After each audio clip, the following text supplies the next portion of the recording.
Boa noite a todos os irmãos e irmãs aqui presentes. Boa noite, irmãos e irmãs internautas. Boa noite, boa tarde, bom dia, a depender da hora que irão assistir esta palestra, que ficará gravada em nosso canal do YouTube. Vamos fazer a nossa prece de abertura, buscando uma postura mental de sintonia com nosso Senhor Jesus Cristo e com o nosso Pai. Senhor Jesus, em vosso nome, em nome de Deus, iniciamos neste momento a nossa palestra pública, onde iremos abordar mais um tema, um assunto do nosso dia a dia, da nossa vivência aqui na Terra, à luz do Evangelho e do Espiritismo. Que os teus anjos, Senhor, estejam conosco, que eles nos envolvam em suas vibrações amorosas, em suas luzes, nos fortalecendo, nos estimulando, para que continuemos nessa busca da nossa evolução moral, da vivência em nosso dia a dia, do que o Evangelho nos ensina, para que dessa forma, Senhor Jesus, tenhamos sempre uma convivência amorosa, fraterna, onde nos tratemos realmente como irmãos, como filhos de um mesmo Pai. E assim, Senhor, possamos viver em segurança, em harmonia, com muita alegria em nossos corações. Abençoa o nosso irmão Jacó, que aqui está conosco mais uma vez, muito amorosamente, trazendo mais uma mensagem de luz do Teu Evangelho. Que o nosso irmão José Pititinga, com toda a sua equipe de luz, assista a todos nós, Senhor, que aqui estamos em busca do melhor para nós e para nossos entes queridos, de sorte que a cada dia, Senhor, com os ensinamentos que recebemos nesta casa, com as leituras, os estudos, a nossa fé se fortaleça e nós consigamos superar as dificuldades, os constrangimentos, as dores, com dignidade e com resiliência. Pai nosso que estás nos céus, santificado seja o vosso nome. Venha a nós o vosso reino, seja feita a vossa vontade, assim na terra como nos céus. O pão nosso de cada dia nos dai hoje, perdoai as nossas ofensas, assim como nós perdoamos a quem nos tem ofendido.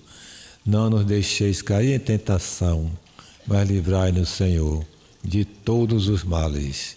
Que assim seja.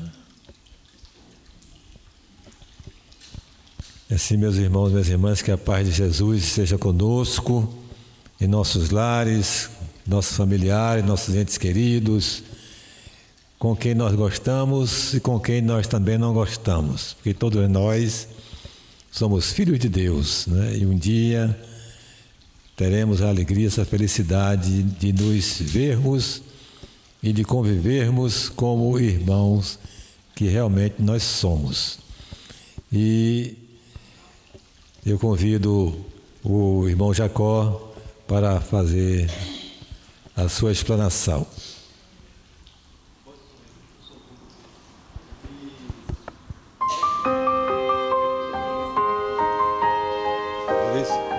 Maurício.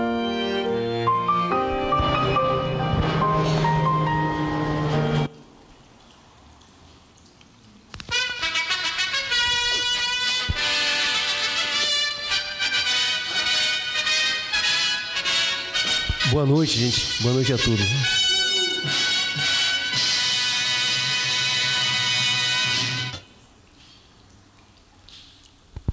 Vontade e hábitos. Parece até não ter muita coisa uma com a outra, né? Mas tem muito. Nós vamos ver que tem muito aí. E antes de começar o trabalho realmente, tem uma introdução aqui, né?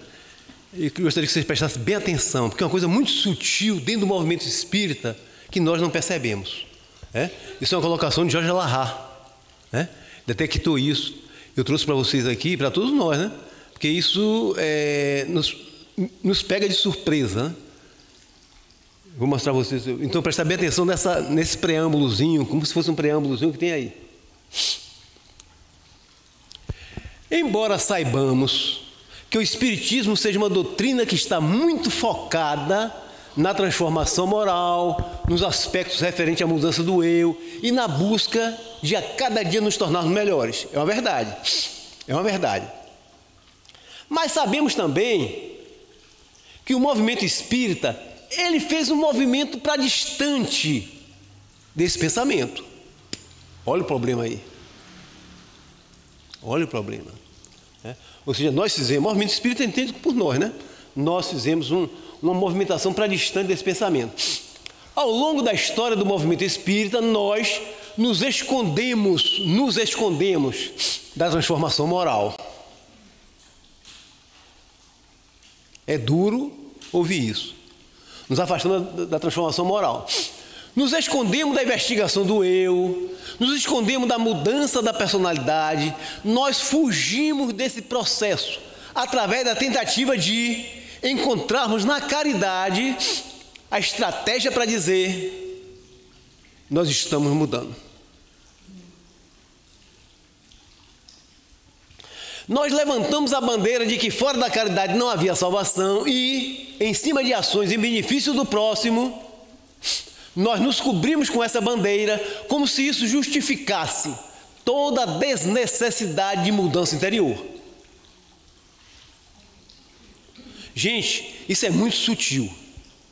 Eu chamaria isso de sutileza do ego. O ego sabendo ou pressentindo que vai sair do lugar que ele dominou muito tempo, ele está cedendo lugar para... Ele aí inventa essas coisas. Você acreditar que fazendo caridade você está se transformando. Não. Caridade é salvação, salvação é meio. O fim é a transformação moral. Até que a obra psicológica de Joana de Ângeles viesse a lume e nos despertasse para essa necessidade imperiosa de nós acordarmos para os processos de reflexão sobre o próprio eu que haviam sido esquecidos. Então Joana escreve essa obra com esse objetivo também aí. Nos alertar, olha, está errado. Vocês estão imbatíveis, o espírito é imbatível na caridade. Mas cadê a transformação? Né? Então, ela vai escrever 16 livros que tem como foco principal o mergulho na intimidade da criatura humana.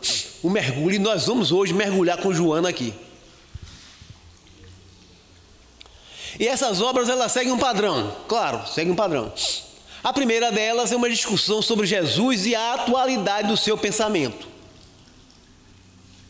Jesus e a atualidade é o título do livro, né? O primeiro. É uma obra que tenta mostrar Jesus como um terapeuta e não como um salvador. A obra Jesus e a atualidade não é para dizer que Jesus era o Filho de Deus, que encarnou entre os homens. Não é isso que Joana quer mostrar para nós. Ela quer mostrar Jesus o terapeuta. E aí, em cima dessa visão de terapeuta, que a gente avança para a segunda obra. Qual foi a segunda obra de Joana? O Homem Integral. O Homem Integral. Que é uma análise da sociedade atual, uma análise como se ela pegasse um bisturi e abrisse as vísceras da sociedade materialista em que vivemos, mostrando-nos todos os processos de perturbação, dos transtornos mentais que decorrem desse afastamento do homem em relação a Deus. O homem integral é isso, é um bisturi mesmo, o adjetivo foi correto, um bisturi. No terceiro tomo da obra, ela vai trabalhar especificamente o sofrimento. É uma análise profunda do sofrimento, com as estratégias para a libertação do sofrimento. E no quarto volume, que nos interessa para esse trabalho, Momento de Saúde e Consciência, é uma obra de 40 capítulos. Ela fez uma obra, esse livro, esse Momento de Saúde e Consciência, 40 capítulos. Os 20 primeiros capítulos, Momento de Saúde. Os últimos 20, Momento de Consciência. Os momentos de saúde, que é a parte inicial da obra, ela vai tratar sobre a necessidade do equilíbrio emocional para que haja equilíbrio da saúde. Mensando in corpore sano, né? Já dizia os romanos lá. Vai comentar sobre insatisfação, sobre pessimismo, sobre amargura, inconformidade, rebeldia, mágoa, como isso adoece a criatura. Como isso adoece a criatura. Ela vai trabalhar as discussões aprofundando na primeira parte da obra, aquilo que ficou tratado no livro terceiro, que era o sofrimento. Ela dá uma continuação. Ela vai mostrar o adoecimento do homem na medida em que ele se afasta da lei natural. Isso está no livro do Espírito, né? E a segunda parte da obra, Momento de Consciência, ela vai dizer como é que surge a consciência dentro da criatura humana, como é que brota dentro de nós uma percepção diferente da vida. E é sobre esse aspecto hoje que a gente vai trabalhar com ênfase maior no capítulo 12 da segunda parte, que trata sobre consciência e hábitos. Para que a gente possa trabalhar essa discussão, a gente precisa voltar um pouquinho mais atrás para entender como é que as coisas são apresentadas por ela nesse mecanismo de evolução. Então Joana diz o seguinte: que a doutrina espírita e as ciências oficiais afirmam que nós somos fruto de um longo processo evolutivo. Processo que vem atravessando os milênios, em que as espécies têm sido sucedidas progressivamente, para permitir que o princípio espiritual se expresse cada vez de forma mais clara e objetiva. A evolução é isso, né?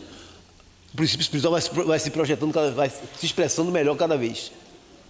Então, a gente veio atravessando várias experiências no caminho da evolução, antes de alcançarmos a condição nominal, aprendendo a se defender, a fugir do predador, a ter condições de nos colocarmos em possibilidade de preservação da espécie. Então, uma série de mecanismos foram desenvolvidos. Nós fomos desenvolvendo mecanismos. A gente foi desenvolvendo certas ferramentas, ainda rudimentares, para poder caçar, para se defender. E o que Joana conta dentro disso é que esse longo processo demandou muitos milênios. Não são anos não, gente, são muitos milênios, muitos milênios. Então aqui, o que a gente tem dentro dessa leitura? O que é que nós temos dentro dessa leitura aí? Que nós nos acostumamos assim, durante muitos milênios, a ter uma série de condutas que são instintivas. Até hoje. Como é que você vota? Quem está na frente que vai ganhar, o cara sai na frente com a razão que vai ganhar a eleição. Todo mundo vota. Não é razão, é emoção, né? A gente aprendeu a se defender mordendo, a buscar um pedaço de pau para se defender dos predadores, subindo numa árvore. São hábitos multimilenares que a gente traz dentro de hábitos multimilenares. Está até hoje instalado em nós. Já não serve mais. E o que ela vai apresentando dentro desses hábitos multimilenares que a gente foi tendo? O que é que Joana traz para a gente? É que, como nós éramos ainda de uma inteligência muito rudimentar, o imediatismo era o que nos valia como verdade. Era o agora. Não é nem o hoje, é o agora. Nós vivíamos assim. Então, até para que essa criatura primitiva descobrisse que colocando a semente no solo ia dar o fruto que ela havia comido, isso era muito complexo para aquela mente. Ela só queria comer. De onde vem não interessa. Era o momento, era o agora. Encheu a barriga, acabou. Quer saber de onde vem fruto, como é que nasceu, o que é caule, o que é fruto, aquelas coisas tudo? Não. Então a gente só via o imediato. A gente não plantava, a gente andava atrás de comida. Nós éramos nômades. Não existia o futuro na cabeça do homem primitivo de dizer assim, mais ou menos assim: ah, eu vou guardar isso porque no futuro eu posso precisar. Que nada, que futuro nenhum. Ele não tinha capacidade de armazenar e não conseguia analisar essas questões dessa forma. Então, Essa busca do presente, sem nenhuma conexão com o passado, vai construindo a sociedade que a gente edificou. Essa que está aí. Essa que está aí. Nós construímos uma sociedade baseada em cima dos instintos.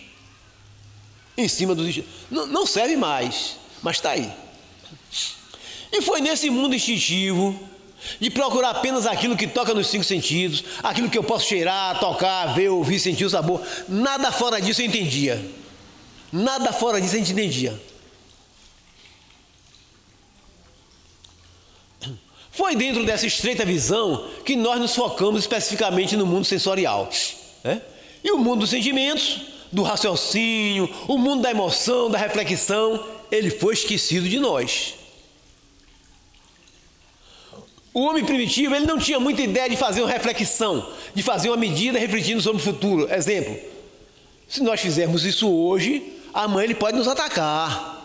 Não, que não atacava e deixava ser atacado também, não tinha problema não. Viu como é? Atacava e permitia ser atacado sem problema nenhum. Não havia espaço para a reflexão, para o raciocínio. Então, era tudo muito instintivo, tudo muito voltado para os nossos 5 sentidos.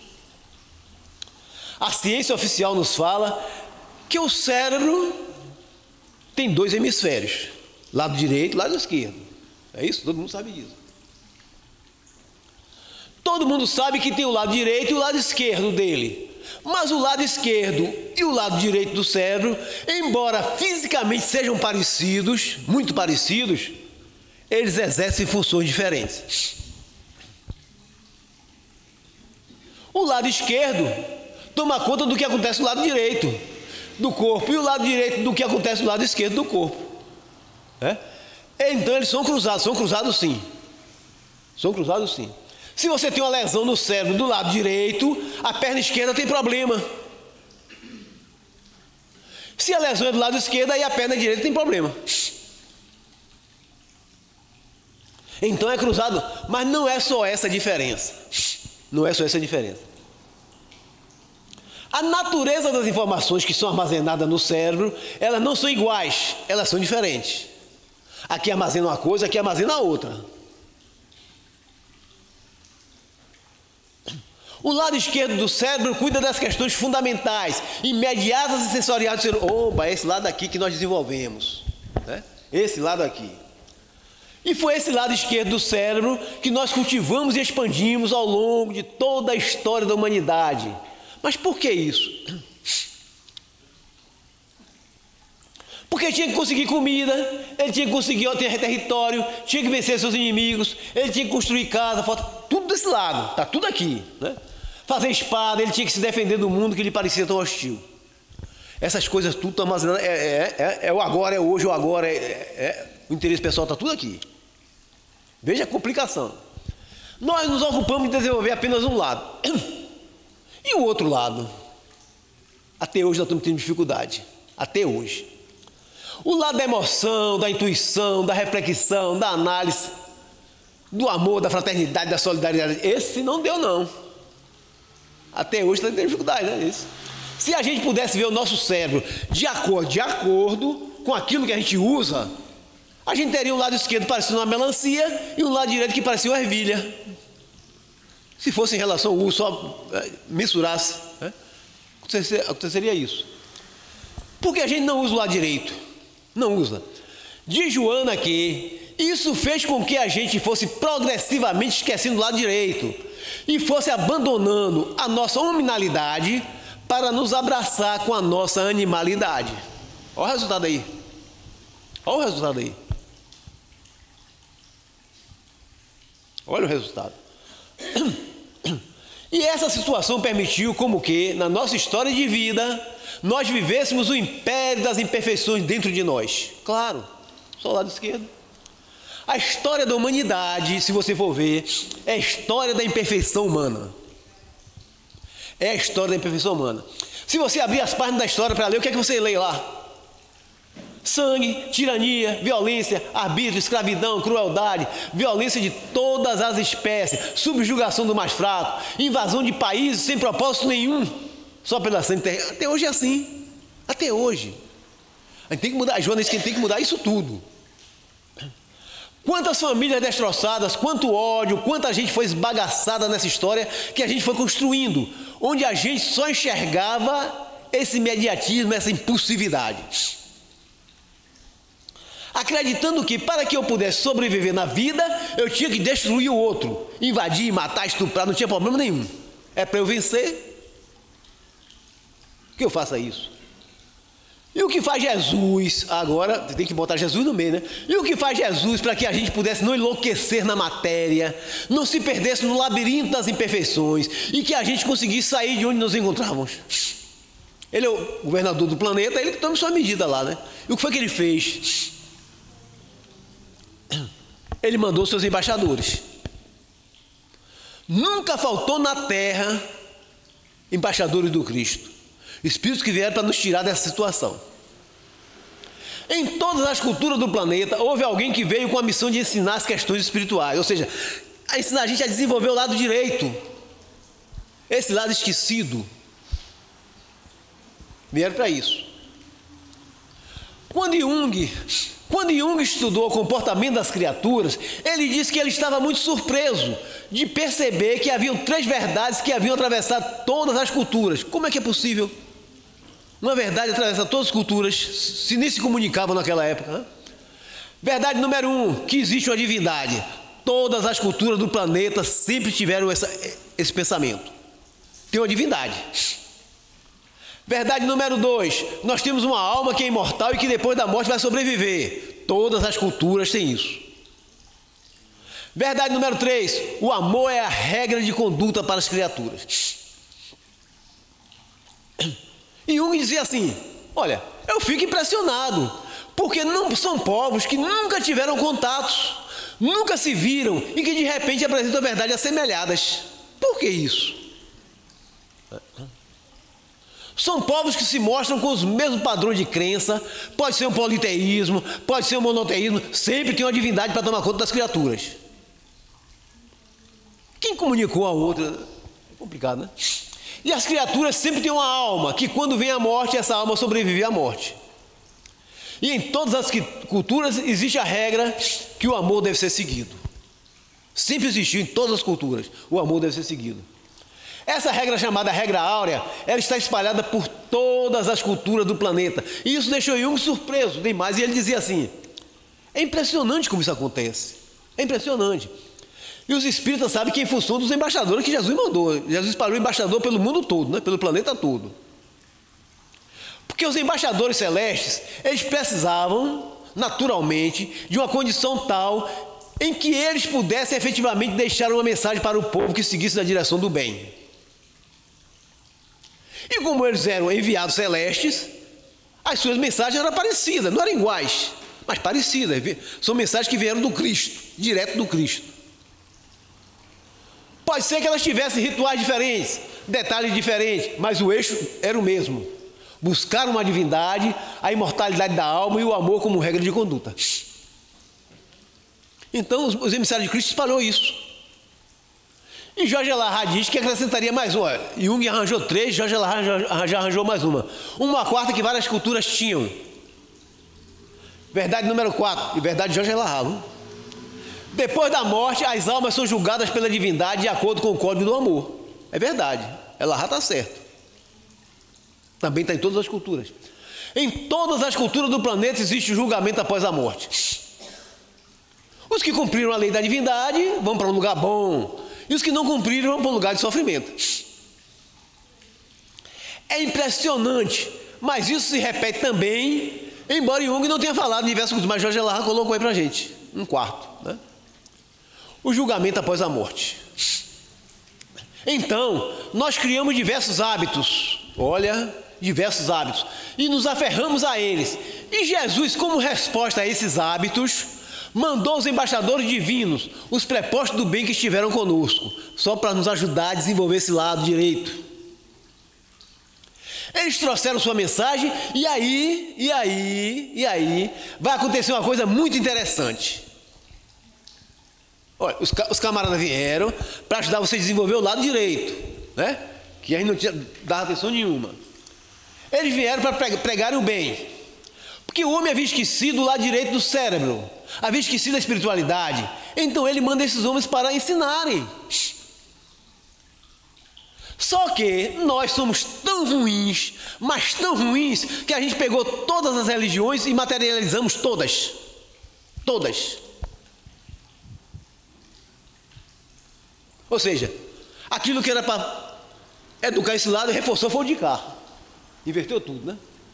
Nós usamos a espiritualidade para materializar. Então é assim. Abraão disse, olha, Deus cuida de você, Deus protege todos nós. Moisés veio também disse a mesma coisa, e Buda veio disse a mesma coisa, e todo mundo disse. Aí o homem diz, é assim, né? Quer dizer que ele cuida de nós. Muito bem, muito bem. Então eu quero que ele me proteja para eu ser rico, eu quero que Deus me proteja para que eu vença a batalha, eu quero que Deus me proteja para que eu consiga as minhas vitórias. Mas nós fizemos isso com a religião. Com as religiões. Com o ensinamento do Cristo nós fizemos isso. É uma coisa assim muito louca, né? É muito louca. Porque a gente usou as verdades espirituais que eram para ativar o lado direito do cérebro para reforçar o lado esquerdo que não precisava mais de nada. Olha o nível de perturbação da criatura. Olha que nível de perturbação. É o mesmo que afirmou Gandhi. Mahatma Gandhi tem uma frase também que Gandhi diz assim: o homem moderno profanou o sagrado e sacralizou o profano. É isso aí. É isso aí. Nós desconstruímos todas as verdades religiosas que nos foram entregues. Nós corrompemos tudo isso. Corrompeu tudo isso. O maior exemplo, gente, é a mensagem de Jesus, que é a mensagem do amor por excelência. Foi o que nós fizemos. Ela foi usada para fazer guerra, ela foi usada para tomar terras, ela foi usada para perseguir pessoas, usada para levar as pessoas às fogueiras, à tortura e à morte. A mensagem do Cristo. Imagina. É uma coisa contraditória, mas a criatura humana fez isso. Nós fizemos isso. Nós fizemos isso. Mesmo os instrumentos que nos foram oferecidos para a gente despertar-se para o sentido da vida, não foram capazes de nos acordar. Não foram capazes. Porque o elemento humano estava profundamente perturbado, estava profundamente tomado pelos hábitos que tinha. Que hábitos são esses? Os hábitos que são? Os hábitos de posse, os hábitos de poder, de materialidade, de egoísmo, de orgulho. Não são os nossos hábitos hoje? Ainda são esses. Ainda são esses. A obra de Joana é para isso. Alertar a gente disso. Para que isso? Para que você quer mais isso? Então, quando as religiões vieram, nós moemos as religiões e transformamos todas no instrumento de poder. Religião é poder. Transformamos todos em instrumento de poder. Quantas vezes em nome da religião o poder foi exercido? Quantas vezes? Quantas vezes o poder espiritual, a mediunidade, os conhecimentos espirituais foram usados de modo totalmente contrário ao que deveriam ser? Então o governador planetário, Jesus, ele foi oferecendo ao longo da história da humanidade uma série de estratégias de saída para que a gente conseguisse se libertar desse processo, mas a gente não se liberta. A gente não se liberta.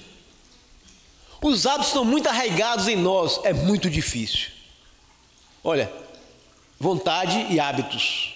Olha os problemas dos hábitos aí. E aí o Buda, ele tinha um conceito muito interessante, em que ele usava em suas prédicas, né? Ele dizia assim: nós estamos como que presos dentro de um círculo, dentro de uma mandala. Olha a comparação de Buda. Os espíritos estão dentro desse círculo. Não é um círculo físico, hein, gente? Não é um círculo físico, é um círculo espiritual.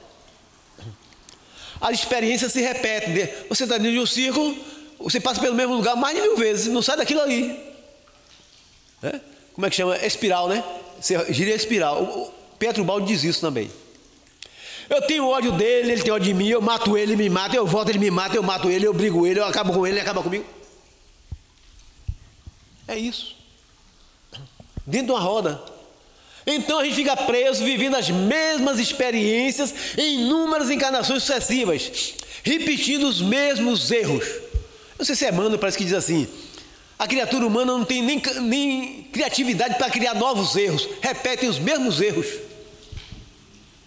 Nós estamos aqui repetindo os mesmos erros da encarnação passada. Não duvidem. Das encarnações passadas, aliás, né? Não é só não. O sujeito reencarna e comete um conjunto de equívocos. Ele reencarna e faz tudo de novo. E faz com prazer. É bom que se diga, faz com prazer. É um processo de automatismo danado, porque a forma de funcionar é sempre a mesma, girando em torno do eixo de si mesmo e vai cometendo suas atrocidades. Ah, não, ele me bateu, eu vou bater nele. Ele me feriu, eu vou matar ele, eu vou me vingar. A conversa é essa. Esse instinto belicoso, esse instinto de agredir, o desejo de explorar os outros, deixa a gente preso. Somos todos prisioneiros. É por isso que já diz, né?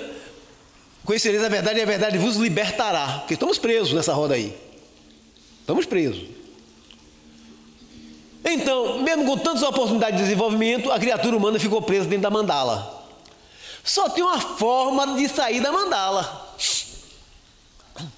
É encontrar uma fendazinha, um buraquinho nela.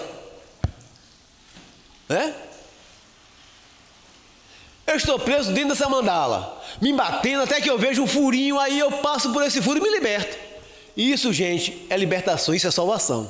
Toda vez que eu saio da mandala. Porque o furo na mandala, a abertura na mandala é como se fosse uma porta. Certo? Você tem que passar, é como se fosse uma porta. E o Cristo diz para todos nós: eu sou a porta. Por onde é que sai da mandala? Pelo Cristo. Não tem outra saída, hein? Por que ele disse que ele era a porta? Porque ele era, nos seus ensinamentos, a estratégia de saída do homem do seu status de escravidão espiritual. Era e é, né? É. Porque o homem estava sempre devolvendo olho por olho, dente por dente, e não ia sair disso nunca. Como é que vai sair disso? Olho por olho, dente por dente. Aí, como dizia Gandhi, olho por olho, dente por dente, o mundo terminará sempre banguelo e cego. Olho por olho, dente por dente, se arrancar meu dente, se arrancar o seu. O olho não sai disso. Aí Jesus nos diz: eu dou para vocês uma alternativa. Querem sair da mandala? Vou dar a vocês uma alternativa. Sair pela porta. Só tem essa alternativa. Não tem outra. Sair pela porta. E ele ofereceu a oportunidade da gente sair por essa porta. Verdade. De certa maneira, muitos conseguiram acessar. Várias pessoas aproveitaram as lições de Jesus e passaram por essa porta. Vários passaram. Mas a grande maioria da gente disse o quê? Eu vou nada, eu quero essa porta nada. Aqui dentro tá bom. Eu sou louco, não quero não, estou muito bem aqui. Tenho que comer, tenho que beber, tenho que jogar, tenho que me divertir, mas eu quero sair disso aqui nada. A maioria disse isso. Não quero isso não, eu quero me vingar, eu quero matar o cara, eu quero acabar com a raça dele, eu quero Nosso pensamento é esse. Nosso pensamento é esse. E isso foi construindo uma humanidade muito karma. Muitas coisas que não precisavam ter acontecido, porque se a gente for ver, na verdade, muito daquilo que acontece na humanidade não é fruto de Deus, é fruto da própria ação do homem. É fruto da própria ação do homem. As guerras, a violência, a tirania, o arbítrio, a crueldade, é tudo o homem perseguindo outro homem. É tudo homem perseguindo outro homem. E aí o que é que aconteceu? A religião, contaminada com esse pensamento de materialidade, passou a perseguir mais do que o próprio mundo material. Aquilo que veio para aliviar a gente se tornou um instrumento de tortura para a gente. A alternativa que a humanidade tinha de ter um momento de paz, de harmonia, também se converte em perseguição. Certo? Os poderosos perseguiam, a igreja também perseguia. Acabou. Então você vivia regimes autoritários e uma religião autoritária. Porque Israel, por exemplo, né? O que é que acontecia? Você não tinha, a maioria dos países não tinha lei civil. A lei religiosa era também a lei civil. Né? O doutor da lei eram advogados. Como se fosse advogado hoje, né? Porque não tinha legislação civil. Era tudo religioso. A religião começou a mandar em tudo. E começou a fazer as peripécias dela, né? E que alternativa teria a humanidade num período desse marcado por tanta tirania, por tanta dor? Foi esse processo de perseguição que começou a fazer com que cientistas e estudiosos acharem que a religião estava se excedendo. E estava. Matando pessoas. Com que autoridade a religião matar uma pessoa? Quem deu essa autoridade para uma religião matar alguém? Jesus? Cristo? Deus, ninguém deu esse poder à religião, mas matava. Mata uma pessoa porque não pensa como você. Ela matava porque a pessoa não pensava como ela pensava. Se pensasse o contrário, matava. E nesse mecanismo, a religião se voltou contra os pensadores. Porque tudo está errado, basta dizer que estava errado para morrer. E passou a matar os pensadores. Olha, ela matava os chamados hereges, que eram aqueles que pensavam diferente. Herege é só isso, gente, pensar diferente da igreja. Acabou. Matava as bruxas, ou seja, os médiuns, matava todos que pensassem e afrontassem o poder religioso da época. Isso foi gerando uma ferida tão profunda no mundo científico, por tudo aquilo que é religião, e foi gerando um monstro dentro do coração da ciência. Porque a humanidade religiosa, perseguidora do conhecimento, que negava aquilo que ela acreditava, estava destruindo a oportunidade do conhecimento, estava matando os pensadores, estava destruindo tudo. Então a ciência diz, é assim, né? Bateu o troco. Nós iremos matar a religião. Bem, se matasse não tinha problema não, a religião não tinha muito problema para matar não, certo? Que não podia matar o que eles mataram. Nós vamos organizar e nós vamos destruir tudo que foi espiritual. Pronto, aí é o problema está aí. Quando fosse religião, tudo bem, mas para o espiritual é complicado. Então vejam, nós já tínhamos todo um vício da materialidade, nós já tínhamos um vício de dizer que o mundo espiritual não existia. E ainda ainda surge a ideia de varrer do planeta tudo aquilo que fosse espiritual. E aí a gente entende porque a religião tinha feito muita bobagem. Quando Joana de Ângeles analisa essa questão, no livro Libertação do Sofrimento, lá no capítulo 5, ela diz o seguinte: não, o problema não era da religião. Não era a religião o problema. O problema era o fanatismo religioso. Sim, mas... Só que o homem da época não conseguiu separar fanatismo religioso de religião. Não conseguiu até hoje. Até hoje nós estamos lutando com isso. Imagina naquele tempo. E foi a proposta que se quis fazer a partir do século XIX, foi a de construção de uma sociedade sem Deus. Sem Deus. Isso começa lá na Revolução Francesa, né? Aquele negócio todo lá. A partir daí, as taxas de suicídio só fizeram crescer. Os transtornos mentais se tornaram cada vez mais evidentes. A depressão se tornou uma epidemia no mundo. A ansiedade hoje graça no seio da nossa sociedade.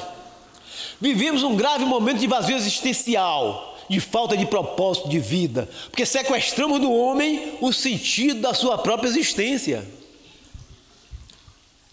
Você quer ver um aluno na faculdade, vai falar de Deus, de Jesus na faculdade, para você ver uma coisa. O meu universitário rejeita na hora, hoje ainda. A prova está no exército de infelizes que nós temos visto surgir a cada dia, fugindo para a droga, para a prostituição, para a loucura, para remédios controlados, para uma série de condutas profundamente desequilibradas, que fazem parte do processo de desconstrução da nossa sociedade. No livro O Homem Integral, nos capítulos 1 e 2, nós temos uma discussão que Joana de Ângeles faz, tentando mostrar para nós o que foi que aconteceu com essa sociedade ateísta na qual nós vivemos. Nós construímos, né? Agora estamos vivendo. A sociedade ateísta criou 4 tipos de pessoas, mas bem definidos. Você percebe logo. O primeiro, o que desesperadamente quer ter sucesso no mundo. Há uma lava aí nisso aí, né? Eu tenho que ter sucesso aqui, eu tenho que ser rico, eu tenho que... Gente, a gente quer com 25 anos ter carro, ter dinheiro, ter fama, não consegue, tem problema, né? Então as pessoas se desesperam pela falta de perspectiva e se tornam, por conta disso, ansiosas. Então, o que é que a gente vai perceber com todas essas questões? Que o primeiro exército de criaturas criadas é o exército dos ansiosos. O segundo exército que cria é aqueles que dizem: eu não tenho condição de ter sucesso na sociedade. Não tenho sucesso, não tenho condição. Eu não tenho condições, eu não sou bonito, eu não sou inteligente, eu não sou rico, eu não sou... Quem é que eu sou? Eu não sou nada. A sociedade me impõe um padrão que eu não consigo atingir esse padrão. O que é que eu sou? Esse é um exército. Então, o segundo exército que cria são os depressivos.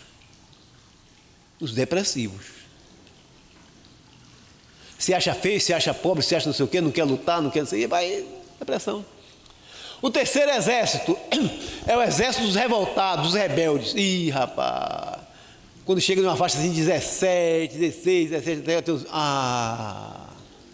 eu odeio a sociedade, eu odeio a Bíblia, eu odeio Deus, eu odeio a minha família, eu odeio tudo.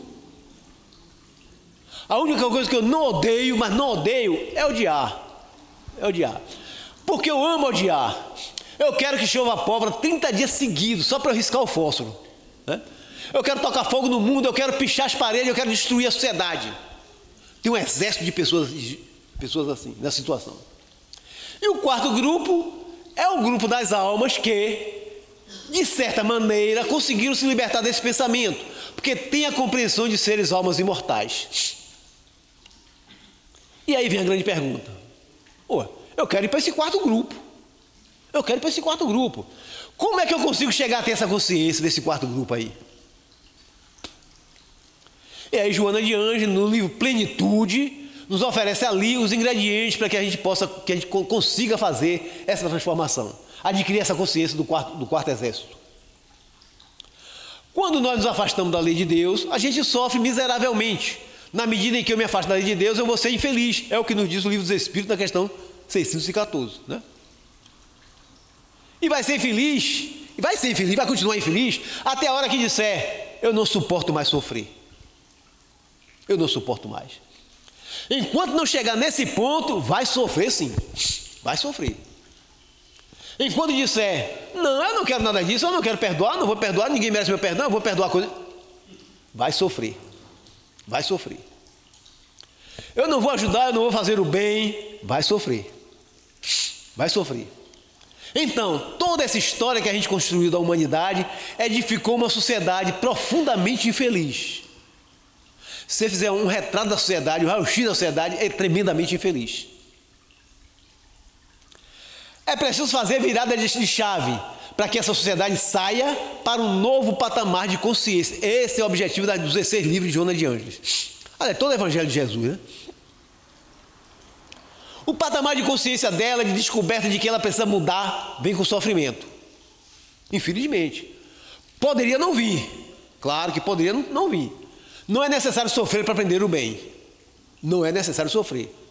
A questão 120 do Livro dos Espíritos diz que não precisa errar para encontrar o caminho do bem. Não precisa. Mas é uma opção que a gente fez. E como opção é respeitada. Porque uma coisa é você dizer assim, eu não sabia que precisava perdoar, eu não sabia disso. Nunca soube que precisava perdoar, não sei nem o que é perdão. Só que muitos de nós sabemos. Eu sei, mas não vou fazer. Não vou fazer. Esse indivíduo ele tem conhecimento, mas ele não quer fazer. Tem um conhecimento, vai ter que ser cobrado. A quem mais foi dado, mais será cobrado. Ele vai sofrer até que ele consiga descobrir que esse caminho que ele escolheu não é o caminho que leva à satisfatoriedade da vida. Até chegar nesse ponto. Ele já sabe. Capítulo 1 do livro Jesus e a Atualidade dá a chave dessa discussão. Quando Joana diz que o que vai fazer essa virada de chave, é que o homem exausto de sofrer, vencido, despedaçado, não tem outra alternativa para ele dizer assim, eu vou experimentar fazer o bem, eu vou experimentar ajudar. Todo mundo está mandando, eu vou fazer isso para ver uma coisa. Eu vou experimentar tomar uma decisão diferente na vida. Não tem mais para onde ir. Quando ele faz esse movimento de experimentar algo diferente, é porque ele está exausto de sofrer, e aí ele descobre que é bom. É bom, é bom. Eu senti um alívio no meu peito, tirei um peso de cima de mim, me deu um alívio danado quando eu procurei meu irmão e pedi desculpa para ele. Me senti tão bem. Olha, está experimentando o bem-estar no bem, porque o bem-estar no mal a gente já sabe, né? Já conhece. O bem-estar no mal é gostoso, uma vingança é gostosa, né? Uma vingança é gostosa. É como se você dissesse para uma pessoa que está depressiva. Você encontra uma pessoa depressiva, né? E diz assim, rapaz, a gente vai distribuir uma sopa hoje à noite. Vem com a gente? Vem com a gente. Vai distribuir sopa para o pessoal necessitado aí e tal. Não quero ir, não vou. Rapaz, pense bem, o que custa ir com a gente? Está de carro. Aí chega lá, para, e entrega umas pratinhas de sopa, tal, né? Vem com a gente. E o cara, a pessoa vai. distribuindo sopa aqui, ali, acolá, ele dá um prato dá o prato, mas não toma um prato de volta, manda o cara botar o prato aí no chão, vai à vontade, mas vai. E acaba gostando. No fim ele gosta. E a gente que é ignorante pensa que o trabalho da sopa é para ajudar o que está com fome. A nossa é essa. Ajuda quem está com fome, ajuda. Mas ajuda muito mais quem doa. Ajuda muito mais quem doa.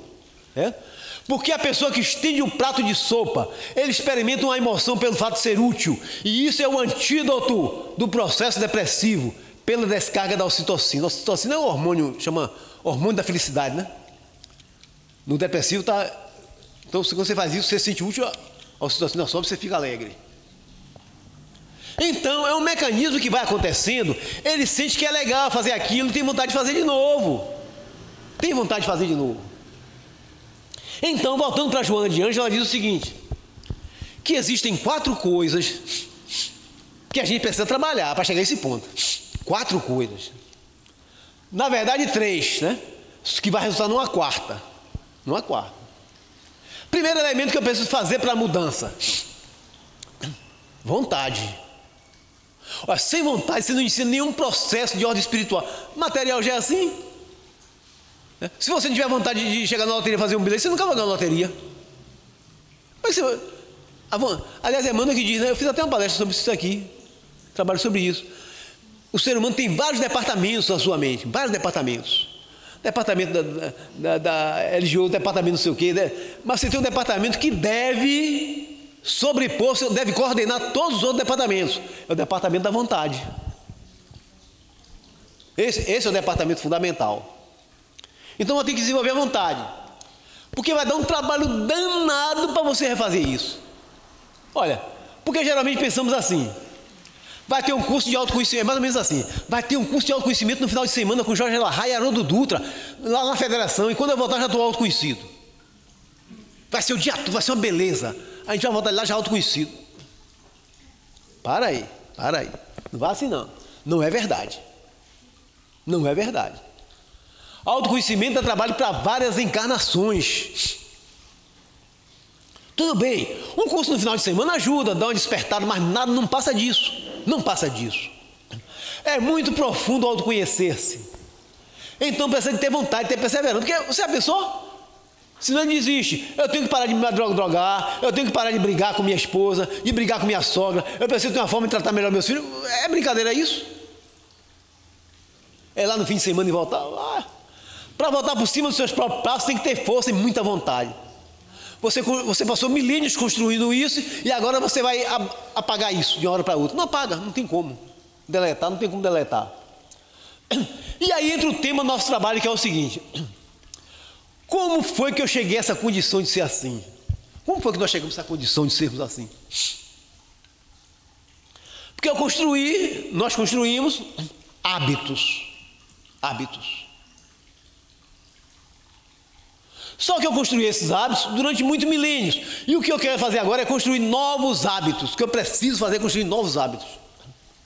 Vai ser no final de semana que eu vou fazer isso? Se fosse, rapaz. Eu não ficava um dia de domingo, eu ficava a semana toda lá. Não tem como. Então você vai ter que repetir as coisas para aprender novos hábitos. Emmanuel dizia: a disciplina antecede a espontaneidade. Olha, a gente pensa que a espontaneidade não, a disciplina precede. Ele está dizendo que você precisa agora criar novos hábitos.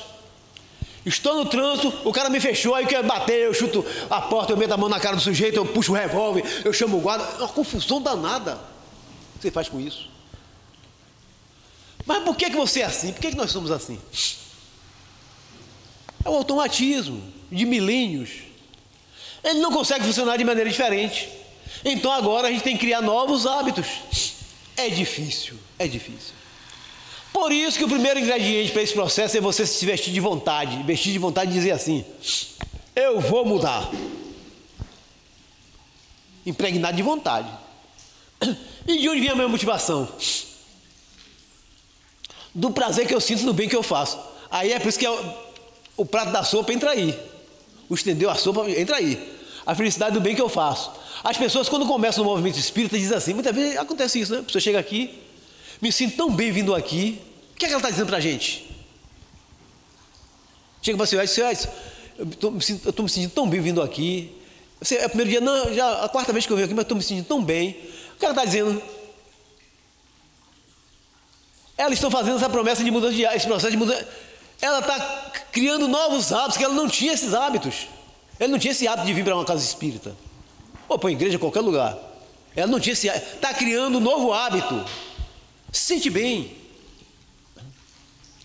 Porque ela vem de uma história que é diferente. Então aquilo movimentou o coração dela de forma distinta. Começa a implantar em si, agora perseverar é que vai depender da vontade dela. Então o primeiro ingrediente, a vontade. Que vai ser fundamental para mudar os hábitos. Sem a vontade não muda os hábitos.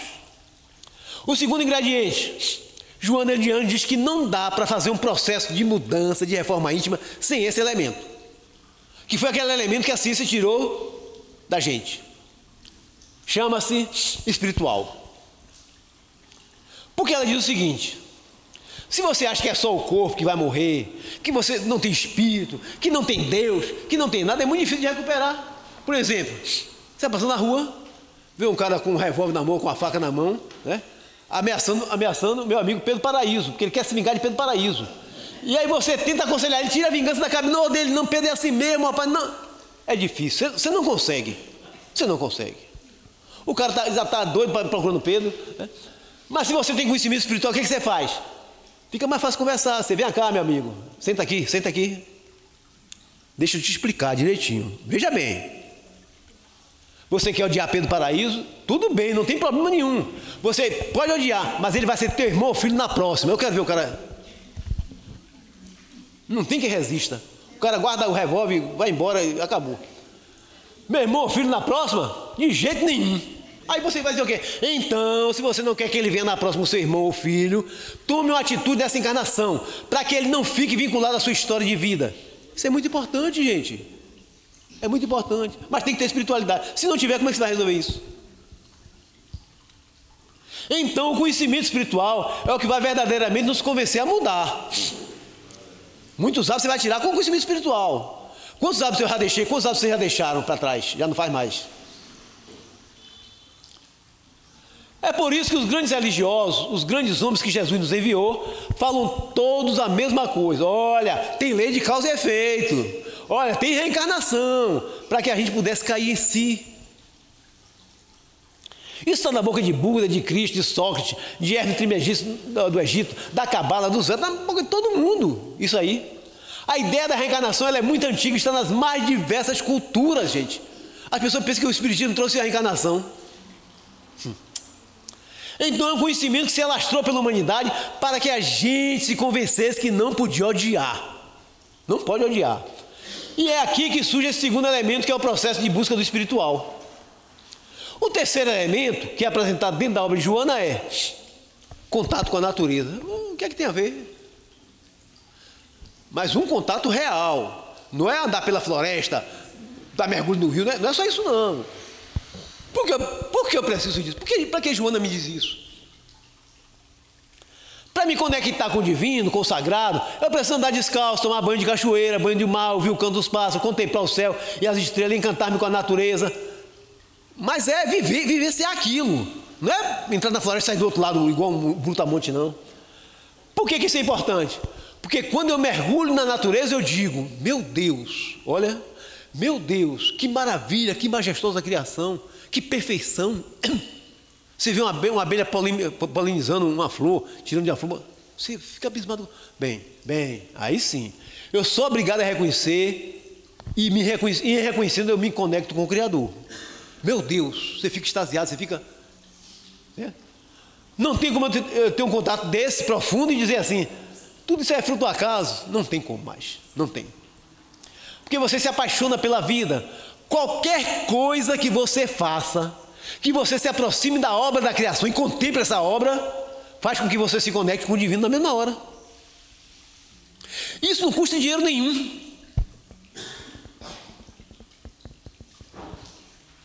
Mas você quer ir para lá, você quer ir para um rio, levar um bocado de barra jogada dentro do rio? que isso já polui tudo, não tem condição. Então esse é o terceiro elemento. O primeiro é a vontade, o segundo é o conhecimento espiritual e o terceiro é esse processo de conexão com o divino. E o quarto que funde os três num só. O quarto funde os três. Esse quarto elemento é a meditação. Mas não a meditação como esse conhecimento que nós temos, que é, senta ali e tal. Não é assim não. Meditar para parar a mente e pensar em que eu sou, o que eu preciso fazer. Joana comenta no livro Momentos de Consciência que a meditação é o seguinte, gente, presta atenção bem nisso para a gente ver a importância da meditação. Não é à toa que os espíritos insistem tanto para que a gente possa meditar. É o seguinte, o nosso cérebro, como nós vimos lá atrás, ele é composto, como a gente comentou logo no início, de duas metades. Muito bem. O que foi que a gente fez? A gente se ocupou só de um lado e o outro a gente esqueceu. O direito está esquecido. Só que esse outro lado que a gente esqueceu, a gente não consegue desconectar. Está aqui isolado, mas você não consegue desconectar. Porque ele está ligado, nós estamos ligados a ele, porque ele é a origem divina, ele é o Deus que está dentro de você, está aqui. O amor está aqui, a fraternidade está aqui, a solidariedade está aqui, o perdão está aqui, tudo está aqui, desse lado de cá, que você não quer trabalhar. Então, por mais que você tenha o lado esquerdo e o lado direito, e você queira que eles não se encontrem, eles vão se encontrar. Eles vão se encontrar. Diz Joana que, quando você medita, um lado olha para o outro, os dois lados se veem, e quando eles se veem, eles se conectam. Você quer ou não. A não ser que você não medite. É problema seu. Olha o amor de Deus com a gente. Um lado que está esquecido, mesmo aí Deus coloca para conversar. Então a gente conecta do lado do cérebro, a partir daí a meditação promove essa conexão. Então você vai começar a meditar, então os lados se juntam e integra tudo. Integra o lado direito e o lado esquerdo, você é divindade. Quando Jesus diz, eu e o Pai somos um, estava integrado. Jesus não tinha um lado igual a uma melancia e outro igual a uma ervilha, não. Mas para isso é preciso que a gente desenvolva hábitos compatíveis para começar o trabalho de tomada de consciência, gente. Hábitos, vontade e hábitos. É fundamental isso. Eu não quero mais sofrer, eu estou cansado da vida que eu levo, eu quero uma vida diferente. Eu quero tirar o ódio do meu coração, eu quero começar a perdoar as pessoas e quero começar a fazer o bem. Eu quero começar a fazer o bem. Não suporto mais ser quem eu sou, porque viver do jeito que eu vivo me torna profundamente infeliz. E torna infeliz também as pessoas ao meu redor. Torna também infeliz as pessoas ao meu redor. E eu quero uma vida melhor. Eu quero uma vida melhor. Eu vou mudar. E com vontade, muda. Vontade muda. Gente, muito obrigado a todos vocês, viu?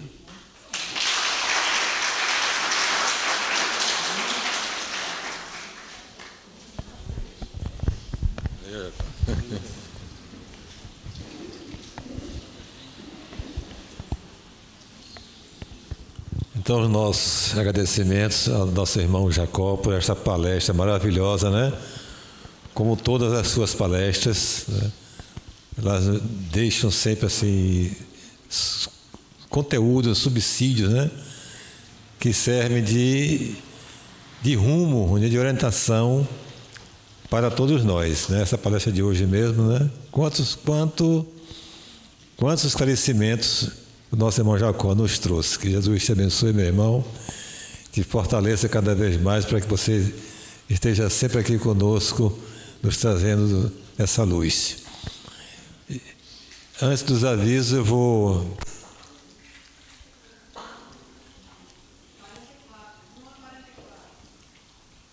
De 1 a 44, Jacó, digo, não, peraí, não vale, não vale não, viu, Jacó? Jacó? De 1 a 44. Eu sabia. Quem é 1?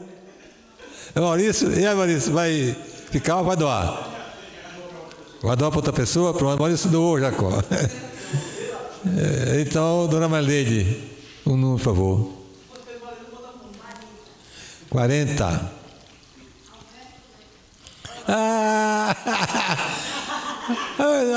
Abrindo caminhos de Alberto Lemos para Alberto Lemos.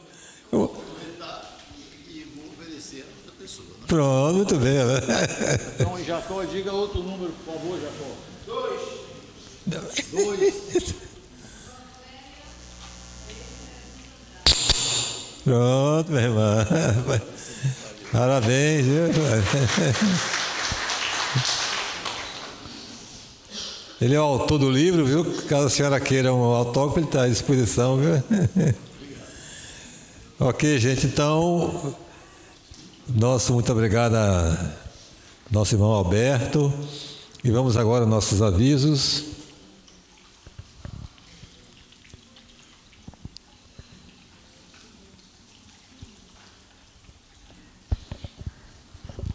Amanhã. Opa!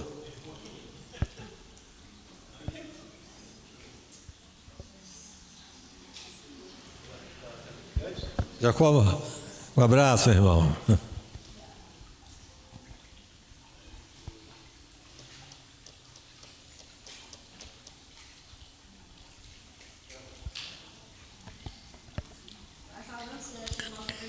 Então amanhã nós teremos a nossa palestra sempre com o tema do Evangelho, né?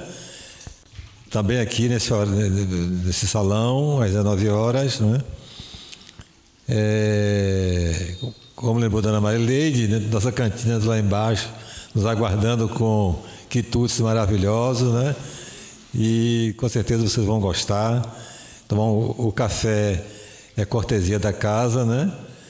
Feito com muito amor pela jovem Rafa que está aí, né, Rafa? E vocês compram os salgadinhos, né? O pastel, né? Banana real e outras coisas mais que tem aí, feito com amor também, viu, gente? Lembrar também da nossa macro-regional, que é um evento federativo muito importante para nós espíritas, para o movimento espírita, que esse ano vai ser realizado na cidade de Cruz das Almas, nos dias 19 e 20.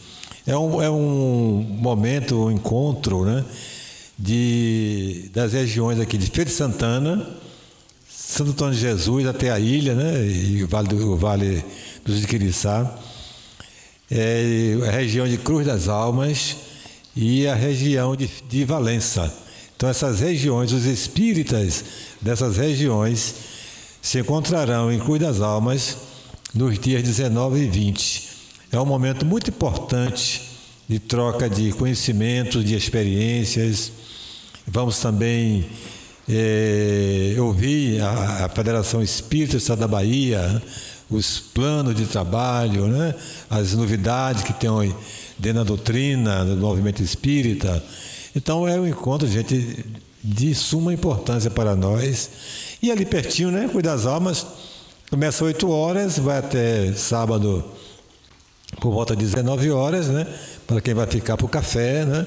E depois vai ter a parte cultural, né? Mas a discussão mesmo vai até mais ou menos 18 horas. A pessoa pode retornar para aqui, quem quiser voltar, e no outro dia vai também. Não, então, se quiser, pode dormir lá em Cruz. Tem muitos irmãos lá de Cruz das Almas vão oferecer hospedagem gratuita em suas casas, né? É uma coisa muito boa, né? E também tem vários hotéis em Cruz que estão fazendo cobrando diária com promoção, né? Nós vamos mostrar daqui a pouco ali na nossa tela quais são os hotéis, né? E a inscrição é apenas R$60. Vai ter o café, vai ter lanches, né? Por esse preço de R$60. Então é um momento, gente, muito gratificante e, como se diz, é imperdível, né? Para nós espíritas, para conhecermos outros irmãos, né? Outras pessoas que também estão nessa luta para levar essa doutrina maravilhosa, gente. Como é bom, né, o Espiritismo, né? Como ele nos esclarece, nos mostra a vida, né, nos dá assim, a possibilidade de termos um outro olhar sobre a vida. Aí fica tudo mais fácil, gente. Fica mais leve. É aquilo que Jesus Cristo falou, né? Meu fardo é leve e meu jugo é suave. Então o Espiritismo, ele nos mostra, né, o verdadeiro sentido do Evangelho de Jesus, né? Tive essa ideia de fogo eterno do inferno, que Deus castiga, que não existe isso. né? Existe a lei de causa e efeito, né? Fazer o bem, recebe o bem, né? Se faz o mal, você vai colher o mal, porque a gente colhe o que a gente planta. Isso aí é a coisa mais certa do mundo, né? Plantou, vai colher, gente, não tem jeito. Então, vamos plantar o bem. E o Espiritismo nos mostra isso de uma forma bem agradável, leve, né? Sem meter medo em ninguém. Ninguém está perdido. Todos nós aqui somos filhos e filhas de Deus. E Ele não vai nos abandonar em momento algum. Todos vamos ser felizes. Uns vão mais rápido, outros menos rápido, né? Depende da vontade de cada um. Mas vamos ser felizes, não tem ninguém perdido. Não tem ninguém no fogo eterno do inferno. Não existe isso, né? Então existe o ritmo que cada um tem e que nós vamos chegar até o Criador, até Deus, né? Que é o belo, né? O nosso Pai Santo, que nos aguarda com muito amor e com muito carinho, e Ele sempre dá oportunidades, né? Para isso existe, né, a reencarnação, né? E aí nós já tivemos muitas reencarnações, né, lá para trás. Hoje estamos aqui, né? Hoje somos o resultado dessas encarnações passadas, né? Porque, como o ensino do Espiritismo, nós somos herdeiros de nós mesmos. O que nós somos hoje, fomos nós mesmos que construímos. Né? Construímos, não foi ninguém não. Então não temos se queixar de ninguém. Não vê aquele, você é o culpado disso, você é a culpada. Isso não existe. Nós somos hoje o que nós fizemos por nós mesmos. Né? E amanhã ou depois você o quê? Né? Como vai ser minha vida no futuro? Depende do que eu estou fazendo hoje. É fácil qualquer um avaliar, né? Como é que eu estou vivendo hoje? O que é que eu ando pensando? O que é que eu ando falando? O que é que eu ando fazendo? Faça uma avaliação, você vai ver o que você vai ser daqui para frente. Não tem mistério, não tem segredo, não tem castigo de Deus, não tem vingança de Deus, né? Nenhuma. O que tem são oportunidades para nós sermos felizes, né? Então, o Espiritismo nos mostra isso, né? Bem claro, de uma maneira bem agradável.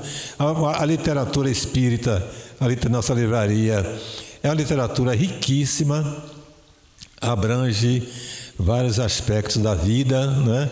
Ciência, filosofia, religião, arte, cultura, tudo isso é abrangido pela doutrina espírita, as políticas sociais, né?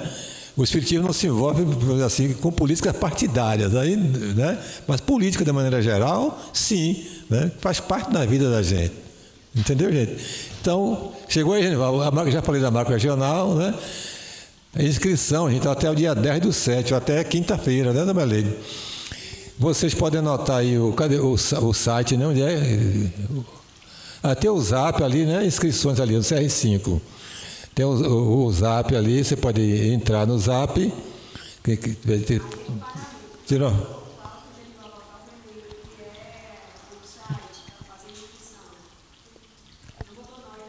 Aí, né?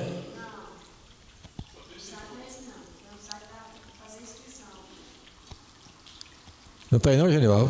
Tem uns telefones ali. Ah, não, ali para o contato de... É. Porque você vai no site, tem um link para você fazer a inscrição, e aí depois você vai fazer o pagamento para FII. E o site, qual é o site da inscrição? Diga aí também, por favor. É um link. Sim. Mas aí, se tiver interesse, pode falar comigo, porque no final foi fácil. Falar contigo? Para falar com a Júlia ali, quem tiver interesse. A dona Marlene também, né? A gente pode até imprimir e deixar ali na recepção amanhã ou durante o dia, caso vocês queiram, pode vir aqui pegar e se inscrever, né? Então é isso aí, vamos de volta. Amanhã é o professor Ricardo Mendes, né? Vai abordar o tema cuidar do corpo e do espírito. Tem tudo a ver com o que foi falado hoje aqui, né? Cuidar do corpo e do espírito. E nossa irmã Valdinéia Vitória, que é a nossa mediadora. Então, amanhã um item do Evangelho de Jesus, né, à luz do Espiritismo, muito importante para nós, né? Não é só cuidar do corpo, né? Temos que cuidar do corpo e cuidar do espírito. Nem um extremo, nem o outro. Nem cuidar só do corpo, esquecer o espírito, nem cuidar do espírito, somente esquecer do corpo. Nós temos que viver o meio termo. A sabedoria nos ensina assim. Pronto? Então, gente, é isso aí. Eu espero que tenha ficado claro para vocês. Veja a possibilidade de vocês participarem da nossa macro. Inscrição até quinta-feira, dia 10. Aqui, todo dia de manhã, de segunda a sexta, está aberto.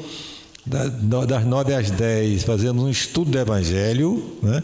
E das 10 às 13, nós temos socorro espiritual, a fluterapia. Está à disposição de quem que precisa, né? Bom passe, ouvir uma palavra de consolo, de conforto espiritual. Então, das 9 às 13 horas. E quem se interessar em se inscrever, tem Júlia ali, tem a Marilene, e a partir de amanhã também pode fazer a inscrição, vindo aqui no centro, né? E pegar o link que nós temos também lá embaixo. Tá bom? Então, vamos agora fazer nossa prece de encerramento. Eu peço aos irmãos passistas que, por gentileza, ocupem as suas posições, e eu peço aos irmãos e às irmãs que busquemos uma postura mental de oração, pensemos em Deus com toda a força do nosso coração, da nossa fé, busquemos esse contato com o nosso Pai, para que nós sintamos a sua presença em nós e possamos assim ajudar os benfeitores espirituais a derramarem sobre nós as energias de cura, os fluidos benévolos que vão nos trazer harmonização e paz. Pai Santo, envolvei, Pai, a todos nós, a Tua santa misericórdia, no Teu amor, na luz dos anjos, e que todos nós possamos absorver essas vibrações amorosas que nos deem forças para vencermos, Pai, a nós mesmos, as nossas imperfeições, nossos maus hábitos que carregamos há milênios, conforme os ensinamentos do irmão Jacó da noite de hoje. Sabemos, Senhor Deus, Senhor Jesus, que é uma luta muito grande, um esforço denodado, mas temos condições. E com a vossa misericórdia, o vosso amor, a misericórdia de nosso Senhor Jesus Cristo e de seus anjos, nós, Pai, conseguiremos e vamos conquistar a nossa saúde integral, a saúde física, emocional, mental e espiritual. Assim, Senhor Deus, em vosso nome, Pai, nós damos por encerrado a nossa palestra da noite de hoje. E agora, com a vossa permissão e a permissão de nosso Senhor Jesus Cristo, nós iremos dar continuidade com o nosso trabalho de fluterapia, de socorro espiritual aos irmãos que estão no atendimento fraterno. Que assim seja.